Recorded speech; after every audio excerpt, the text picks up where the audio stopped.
Olá, tudo bem? Vamos então para o nosso primeiro vídeo sobre instalações de água quente. Espero que vocês gostem. E se gostarem, de um like aí. Qualquer coisa podem se inscrever no canal, né? Para ficar, enfim, dentro das atualizações, novidades, facilitar a vida de vocês aí, beleza? Vamos então conversar hoje um pouco sobre classificação de sistemas de água quente, sistema individual, né? E falaremos então sobre o sistema individual a partir do sistema centralizado, aquecedores de passagem e aquecedores de acumulação. Então a primeira pergunta, que não quer calar, é: alguém tem sistema de aquecimento em casa? Dá uma pensada você. Muitos, aqueles que não moram em apartamento, né, acabam dizendo que não tem, né? Eu não tenho, geralmente, né, acontece isso.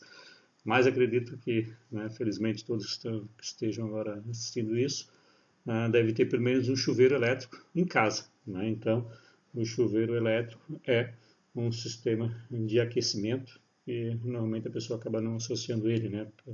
Acaba pensando sempre no sistema de aquecimento solar, né? Sistema central, a gás, né? E esquece do nosso velho e bom chuveiro elétrico. Então, vamos conversar um pouco aqui só. Chuveiro elétrico, não tem muito o que ficar falando dele, né? É um sistema que tem uma resistência, algum sistema de resistência blindada, né? Resistência para evitar queima, choque, enfim. Então a água passa por ele e ele tem uma resistência elétrica que à medida que a água passa ele vai aquecendo. Tá? Então é um sistema bem simples. E aí, agora falando de sistema central, nós temos os aquecedores instantâneos ou de passagem, a gás, que é o mais popular aí. Então a água vai sendo aquecida à medida que passa pela fonte de aquecimento, né? Sem requerer a reserva, né? Sem ter uma reserva. Existe de acumulação, que nós vamos ver um pouco daqui a pouco, tá? Mas no final. Então o sistema é bem simples. Nós temos aqui embaixo aqui, ó, a entrada do gás, tá? E aqui em paralelo a entrada de água fria. Então ele tem uma válvula de água a gás, tá? Que na verdade ela tem um sistema que é o fluxostato, que vai então detectar o movimento da água. Então, a partir que a pessoa liga lá um registro de pressão ou uma torneira de água quente, né? Se tiver no sistema, se for só para o chuveiro, vai ser só o registro de pressão, vai passar um determinado fluxo de água, você vai ter uma vazão mínima e uma pressão mínima para que esse fluxo ative o sistema. E aí vai ligar então a chama, né? Vai ter uma faísca ali que vai fazer start na chama e ela rapidamente vai aquecer a serpentina e a água que vai estar dentro dela passando ali vai então ser aquecida.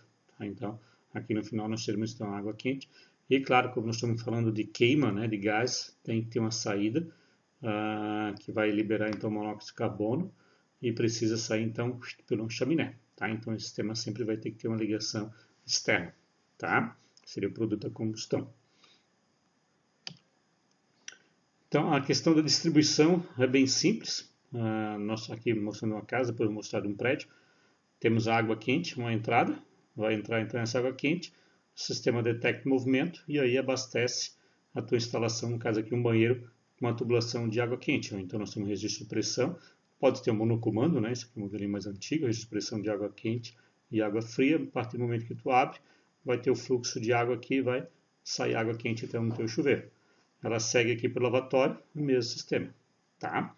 Então até esse layout ficou bacana, né? Sugestão aí para quem trabalhar, porque ela só não precisou de fazer curva de transposição, ó. Então, ou seja, entra a coluna da água quente à esquerda e a água fria à direita, tu faz dessa forma, né?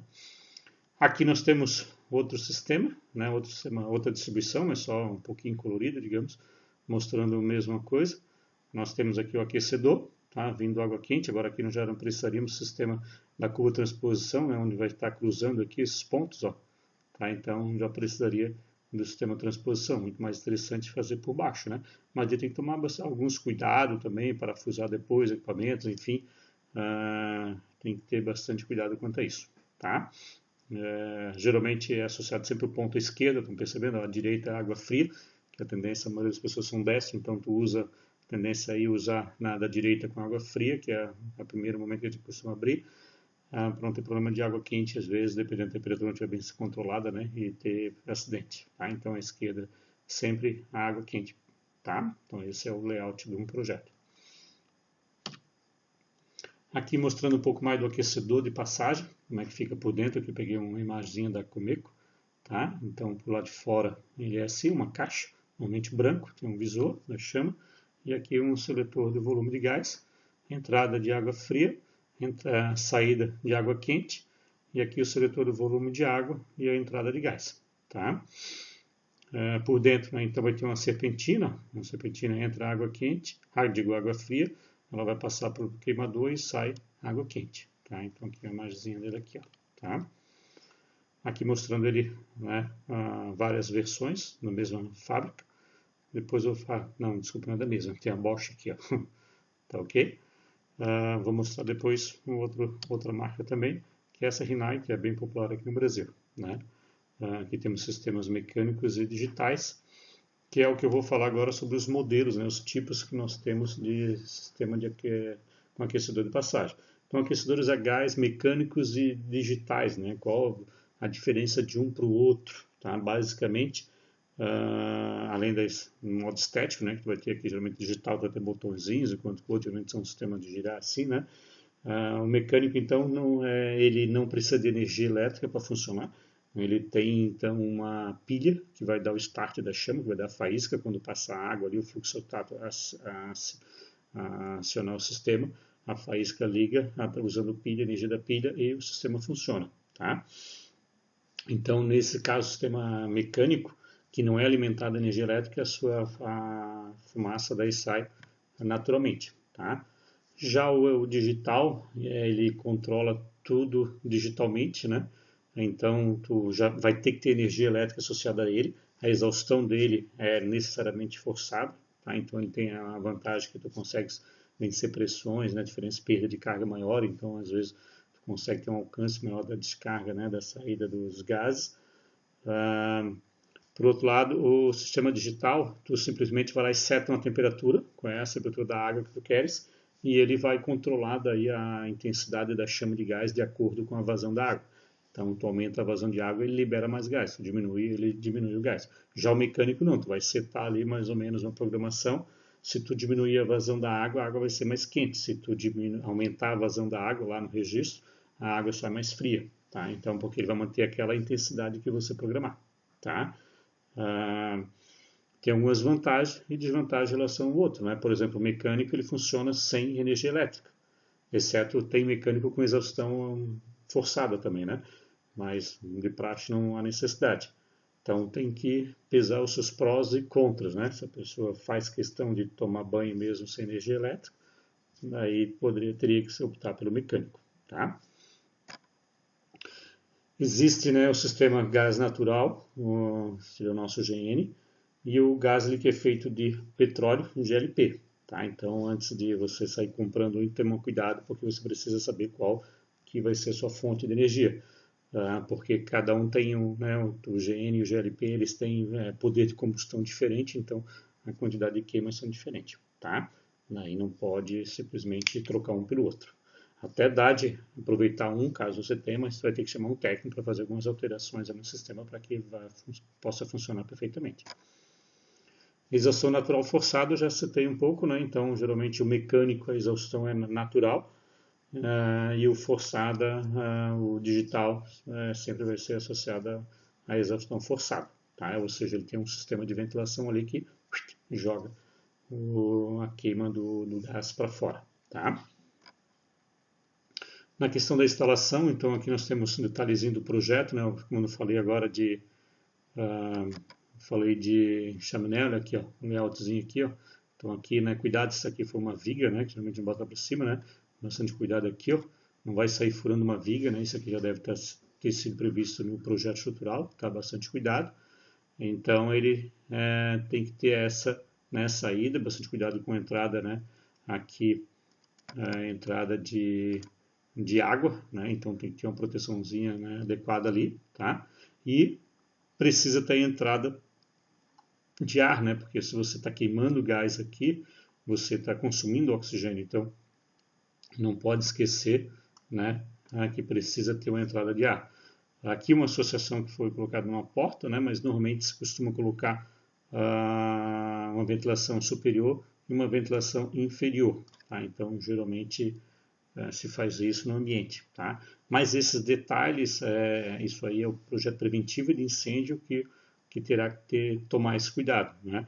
Mas, vocês serão responsáveis tanto pelo preventivo de incêndio quanto a parte da água quente, por exemplo, já não custa aqui já alertar esse detalhe para vocês, tá? Sempre uma entrada de ar por baixo, tá?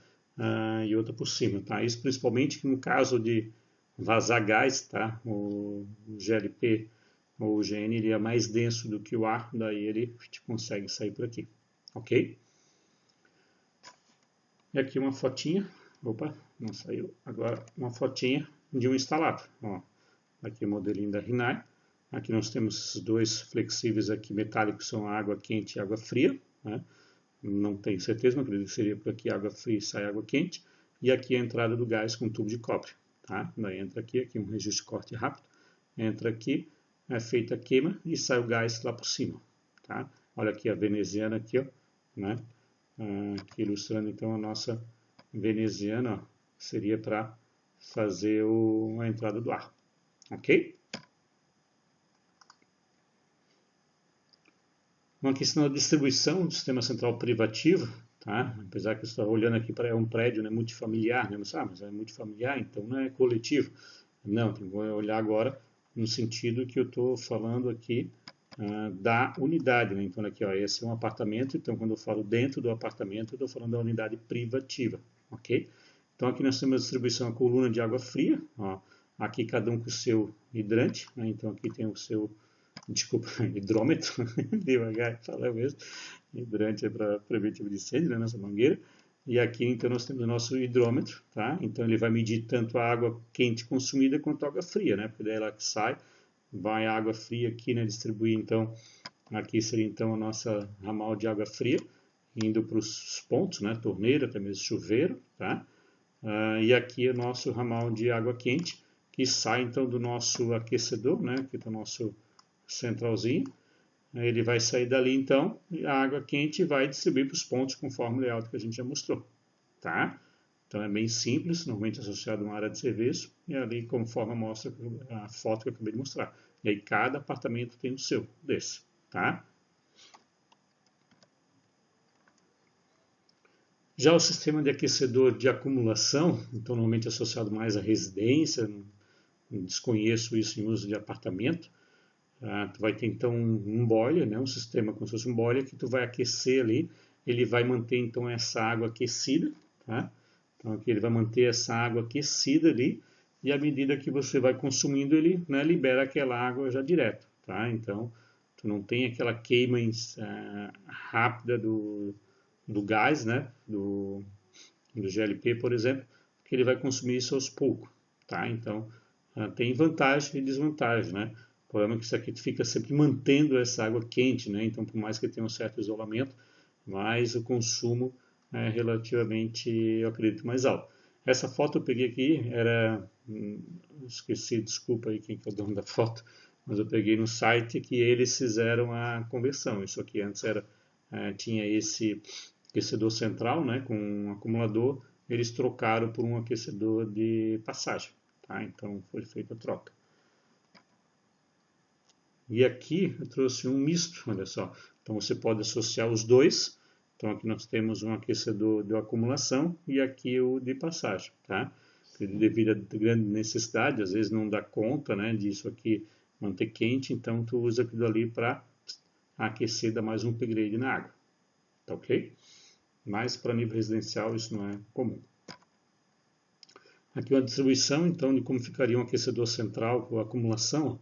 Então vem a água fria nele, né, igual como se fosse de passagem, tá? E sai a água quente distribuindo para os pontos. Você poderia imaginar também similar isso daqui como se fosse um aquecedor de passagem. Poderia estar no mesmo lugar, vem a água fria, que é representada aqui pela linha verdinha, né? Vem e sai distribuindo daí para os pontos, tá? Então seria o mesmo sistema. Poderia colocar aqui em cima também, mas sempre não pode esquecer, né, que manutenção, né? Isso aqui tem que dar uma certa manutenção, então ele é um acesso mais fácil, tá? Bom, pessoal, a ideia era fazer uma aulinha mais curta, né? Porque não sou muito fã daqueles vídeos muito longos. Então, nós vimos hoje sobre classificação de sistemas, né? Vimos sistema individual, coletivo, né? Sistema individual nós conversamos um pouco sobre o centralizado, que seria um aquecedor de passagem, e o aquecedores de acumulação. Tá? No próximo vídeo eu pretendo gravar para vocês sobre sistema de aquecimento coletivo, tá ok? Já acabamos falando um pouco do próprio aquecedor de passagem, que é coletivo, mas vamos conversar um pouquinho mais também para nível de hotéis, por exemplo, para outros fins, tá ok? Espero que tenham gostado. Fique à vontade para curtir e se inscrever no canal. Valeu, um abraço.